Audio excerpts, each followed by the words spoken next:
Hamid had more gold than any man in the desert, yet he was terrified. He was about to risk everything for a single coin he didn't even need. In a dusty trading town at the edge of the great desert, there lived a merchant named Hamid. For 30 years, he had traveled the long caravan routes, buying silks in the east and selling them for silver in the west. He was clever, he was respected, and by any measure that mattered, he was already a wealthy man. His storerooms were full, his camels were strong, his name was known in every market from the coast to the mountains. Yet every evening, as the other traders sat together sharing bread and stories by the fire, Hamid sat alone in his tent, counting. Not because he needed to know how much he had. He always knew. He counted because somewhere inside him, a quiet voice insisted it was still not enough. Not enough silk, not enough silver, not enough gold. And so, night after night, the counting continued. One season, Hamid made the greatest trade of his life. He had purchased a rare cargo of blue silk, dyed with a pigment so difficult to make that only a handful of weavers in the world knew the secret. He sold it to a wealthy governor for a price that made the entire market fall silent. Other traders congratulated him. They told him he could retire now, live in comfort, let his sons carry the business forward. Hamid smiled and thanked them. But that night, lying beside his chest of new silver, he found himself calculating how much more he could have earned if he'd bought twice the silk, if he'd negotiated harder, if he'd waited for a better price. His biggest win didn't make him happy. It just made him hungrier for the next one. Word of Hamid's fortune traveled fast, and one evening, an old friend named Basir arrived at his tent. They had traveled the trade routes together as young men, though Basir had long since stopped chasing new fortunes. He now owned a small shop in a quiet town, content with a modest but steady living. Basir looked around at Hamid's overflowing storeroom and let out a low whistle. "You have more than 10 men could spend in a lifetime," he said. "When will it be enough?" Hamid laughed, though the laugh did not quite reach his eyes. "Enough is a word for men who lack ambition," he replied. Basir studied his old friend for a long moment. "Or," he said quietly, "it is a word for men who have learned what gold cannot buy." Not long after Basir's visit, a rumor began spreading through the trading town. Deep in the mountains beyond the desert, travelers spoke of a hidden mine where gold lay so abundant a man could fill his pockets in a single afternoon. Most traders dismiss it as a tale told by bored men around a fire. But Hamid could not stop thinking about it. He told himself he was simply curious. But late at night, alone with his maps, he found himself calculating the distance to the mountains, the supplies he would need, the risk he would take. The rumor had planted a seed in soil already hungry for more, and that seed was growing roots faster than he realized. Within a week, Hamid had made his decision. He would leave his comfortable life, his successful shop, his loyal sons, and travel into the mountains to find this mine himself. His sons begged him to reconsider. "Father, we already have everything we need," his eldest said. "Why risk the journey?" Hamid waved away their concerns. It wasn't just the gold Hamid wanted. It was the feeling of winning one last time. That desire was louder than any warning his sons could give. He packed light, only enough water, bread, and tools for digging. He did not say goodbye to Basir. Some part of him knew what his old friend would say, and he did not wish to hear it. The journey into the mountains was harder than Hamid had imagined. The desert gave way to rocky passes, where wind howled between stone walls day and night. His water ran low faster than he'd calculated. His camel grew weak on the thin mountain grass. More than once he considered turning back. But each time the thought arose, he pictured the gold waiting for him, and the thought of another man finding it first filled him with a panic sharper than his thirst. He pressed onward. Days blurred together. He stopped counting how many. All that mattered now was the mountain ahead, and the gold he was certain waited inside it. On the 11th day, Hamid found it, a narrow crack in the mountainside hidden behind fallen rock, exactly as the rumors described. His hands trembled as he pulled away the stones, and there, glinting in the dim light, he saw it. Veins of gold running through the rock like rivers of light. He laughed out loud, the sound echoing strangely in the empty mountains. All the doubt, all the warnings from his sons and his old friend evaporated in an instant. He had been right. The gold was real, and it was his. He began digging immediately, not stopping to rest, not stopping to eat. Every strike of his tool revealed more gold, and with each new vein, his hunger grew rather than shrank. Hamid filled every sack he had brought, then his pockets. Then he tore strips from his own clothing to bundle more gold against his body. His back ached and his fingers bled, but as he looked at the gold, he didn't feel the pain. He only felt the need for more. The mine seemed endless, vein after vein disappearing deeper into the mountain, and Hamid could not bring himself to stop. Just one more sack, he told himself. Just one more vein. The sun set. The sun rose again. He barely noticed.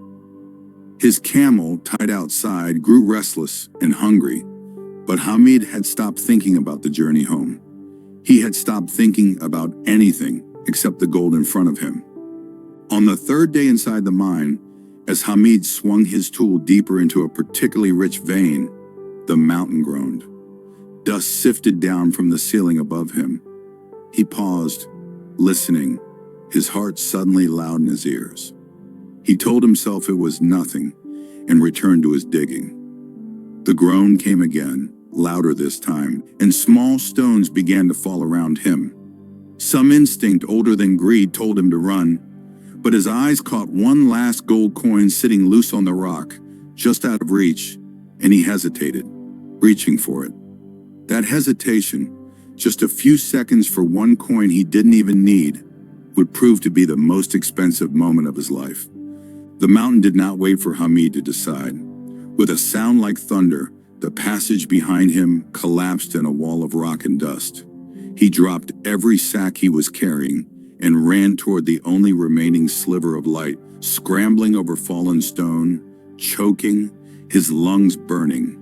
Behind him, the cave that had given him more wealth than he'd ever imagined was now trying to bury him alive within it. He emerged into daylight moments before the entrance sealed shut entirely, collapsing onto the rocky ground outside, gasping, his hands empty, his body trembling. Every coin, every vein of gold he had spent 3 days hoarding was now sealed forever beneath tons of stone. He had escaped with his life. He had escaped with nothing else. Hamid sat outside the sealed mountain for a long time before he could make himself move. His camel had wandered off in fear during the collapse, leaving him without water, without food, without a single coin of the fortune he'd nearly killed himself for. The walk back was nothing like the journey in. Before, he'd been driven by hunger and possibility. Now every step was driven only by the simple need to survive. He drank from streams he would have once considered beneath him. He ate roots he didn't recognize. And in those long, empty hours with nothing to count and nothing to calculate, Hamid found himself thinking about his sons' faces and about Basir's quiet question by the fire. When will it be enough? Weeks later, gaunt and sun-darkened, Hamid stumbled not toward his own grand storeroom, but toward the quiet, modest shop of his old friend Basir. He did not know why his feet carried him there first. Basir looked up from behind his counter and froze at the sight of him, then rushed forward to catch Hamid as his legs finally gave out. He brought him water, then bread, then sat beside him in silence while his old friend wept. Not from pain, though there was plenty of that, but from something deeper. Shame, perhaps, or relief, or the strange grief of a man mourning a version of himself he had finally been forced to leave behind in a mountain that would never open again. When Hamid could finally speak, he told Basir everything. The rumor, the mine, the gold beyond counting, the collapse that buried it all, along with the man he used to be. Basir listened without interrupting, without judgment. When Hamid finished, he looked at his old friend and asked, in a voice barely above a whisper, "Was I always like this? Always reaching for one more coin, no matter how many I already held?" Basir considered the question carefully. "You were not born this way," he said gently. "Hunger for more is easy to learn and very hard to unlearn. The question is not whether you were always like this. The question is what you choose to become now that the mountain has given you a second chance to choose." Hamid returned to his own home the following day. His sons, who had feared him dead, embraced him with a relief so total that Hamid felt the shame of his journey even more sharply. They did not ask about gold. They only asked if he was hurt, if he needed rest, if he was truly home. Hamid looked around his storeroom, still full of silk and silver from years of honest trading. The same wealth that had never once felt like enough to him before he left. For the first time in longer than he could remember, he looked at what he already had, rather than calculating what he still lacked. It did not look small to him anymore. It looked, for the first time, like plenty. In the months that followed, the traders in the market noticed a change in Hamid, though few understood why. He still traded, still negotiated shrewdly, but something underneath had shifted. He no longer sat alone counting coins late into the night. Instead, he could often be found at the campfire with the other traders, sharing bread, sharing stories, laughing at jokes he once would have considered a waste of his valuable time.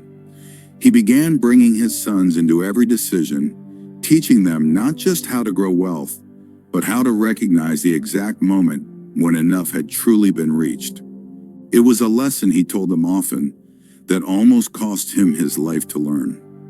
One evening, Basir traveled to visit Hamid, just as he had before the mountain changed everything. He found his old friend not counting silver in solitary darkness, but sitting outside with his sons and grandchildren, sharing a simple meal beneath the stars. When Hamid noticed him and rose to embrace his old friend, Basir glanced at the modest, peaceful scene and said, "It seems you finally found what you went looking for in the mountains." Hamid laughed, a real laugh this time, one that reached all the way to his eyes. "I found something better," he said. "I went looking for more gold. I came back understanding that I already had enough." Hamid's story became known throughout the trading routes, told and retold by merchants who passed through the desert town. Some versions exaggerated the size of the gold vein. Others exaggerated the danger of the collapse.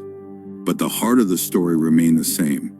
A man who had everything went looking for more and nearly lost everything in the search for it. Young traders just beginning their careers would sometimes seek Hamid out to hear the story from his own lips.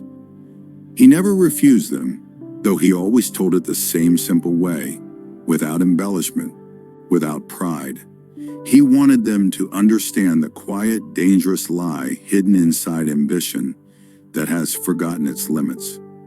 In his later years, whenever a young, ambitious trader came to him boasting of plans to expand far beyond what was reasonable, Hamid would ask them the same question Basir once asked him. "When will it be enough?" Most young men laughed off the question, the same way Hamid once had. A few, the wiser ones, would pause and actually consider it. To those who paused, Hamid would tell them about the mountain, the gold, and the collapse that buried both. Ambition itself was not the enemy, he told them. A man should always work to build and grow. But ambition without an answer to that one question becomes a hunger with no floor and no ceiling. One that will consume everything in its path, including the man chasing it. Years later, when both men had grown old and gray, Basir visited Hamid one final time. They sat together as they had so many times before, though now their joints ached and their voices had grown softer with age. Basir looked at his old friend, surrounded by children and grandchildren, respected throughout the trading routes, not for the size of his fortune, but for the wisdom he had earned the hardest way possible. "Do you ever think about the mountain?" Basir asked quietly. Hamid nodded slowly. "Every day," he admitted, "not with regret for the gold I lost, with gratitude for the man I almost became and did not. The mountain took my gold. It gave me back something I did not know I was missing. The understanding of enough. This is the danger that greed disguises as ambition. It does not announce itself as something dangerous. It whispers instead that more is always better, that satisfaction is the same thing as laziness, that the next coin will finally be the one that brings peace. But peace built on more will always demand still more tomorrow. The wealth that lasts, the wealth that lets a man actually enjoy what he's built, is rooted not in endless accumulation, but in the quiet practice of recognizing enough." Ask yourself the question Basir asked Hamid, long before a mountain has to ask it for you. When will it be enough? This has been Wisdom on Sight. Build your wealth, but know its limits. Your peace is waiting on the other side of that answer.